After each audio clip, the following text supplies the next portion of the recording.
Hey, welcome in. Today we're going to dive into a really powerful message about how to find this unshakable hope, especially when life just feels completely overwhelming. And it all centers on one single incredible promise. So, picture this. These are the words of Jesus, and he's saying them to his best friends right before everything is about to go down, his arrest, his crucifixion. This is not some casual, off-the-cuff remark. This is a final, foundational promise meant to get them, and frankly us, ready for what's coming. It's brutally honest, but at the same time, it is just filled with hope. All right, so let's break this down. We're going to start with the part that, none of us can really deny. The part that feels the most real, especially on a tough day. And that's this really frank admission about life itself. I mean, just listen to the certainty in that. He doesn't say you might have trouble or, hey, there's a chance you'll face challenges. No, he says you will. He's not sugarcoating a thing. He's laying it out there as a basic fact, a guarantee about the world that we all live in. So, that obviously leads to a pretty big question. If trouble is a guarantee, where does it all come from? Why? To really get a hold of the hope that's being offered, we first have to understand the why behind this struggle that we all share. Yeah, this is the question, isn't it? The one we all ask. In those moments of pain or when we're just totally confused, this is the thing that just echoes in our minds. And the framework we're exploring here, well, it gives a very direct answer to this very human question. And the core idea is this. We live in what's called a broken world. Now, this doesn't just mean that things go wrong sometimes. It means that hardship isn't just a glitch in the system, it's actually kind of baked in. It's a fundamental feature of our reality right now, and it affects everything and everyone. And this is not some abstract theological idea. This is real stuff.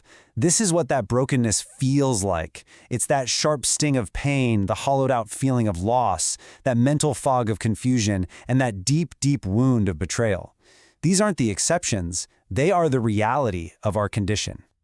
But, and this is a huge but, Jesus didn't just diagnose the problem and then say, well, good luck with that. No way. Right in the middle of this really difficult reality, he offers something completely profound.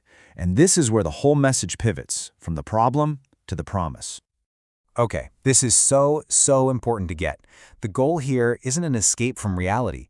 It's not a promise that you'll have a life with zero problems. The promise is for something way better, a deeper kind of strength, a totally different resource to face that reality head on. And there it is. The peace he's offering isn't found in perfect circumstances. It's not found when you finally get your life all figured out. The verse is super specific. The peace is found in me. It's a relational peace, not a situational one.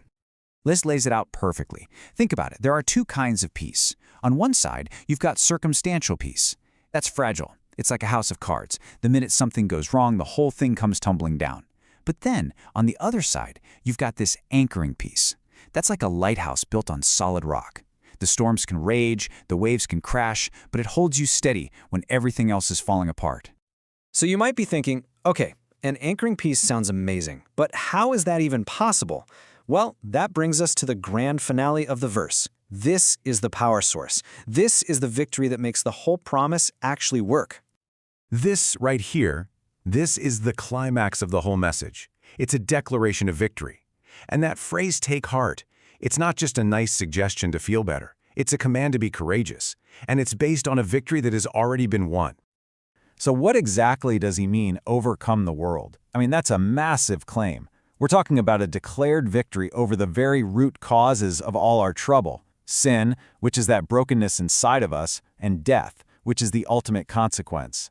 And that victory extends to all their painful side effects, right? Things like fear, shame, rejection, and injustice. And this is such a critical distinction to make. We still live in a world where we see and feel the effects of these things every day. The promise isn't that they will instantly disappear, but that their ultimate power over us has been broken. It's like the war has been won, even if we're still fighting some battles on the ground. Okay, so we've got a guaranteed problem on one hand and a victorious promise on the other. So what now? How does this change the way we actually live our lives on a random Tuesday afternoon? Let's talk about how to put this into practice. This really gives us a whole new game plan. First, it means we can keep moving forward, leaning not on our own strength, but on the strength of his promise. Second, because of that, we don't have to surrender to panic or despair when things go wrong. And finally, we can actively refuse to let the brokenness of the world have the final say in our lives. At the end of the day, it all comes back to this one thing.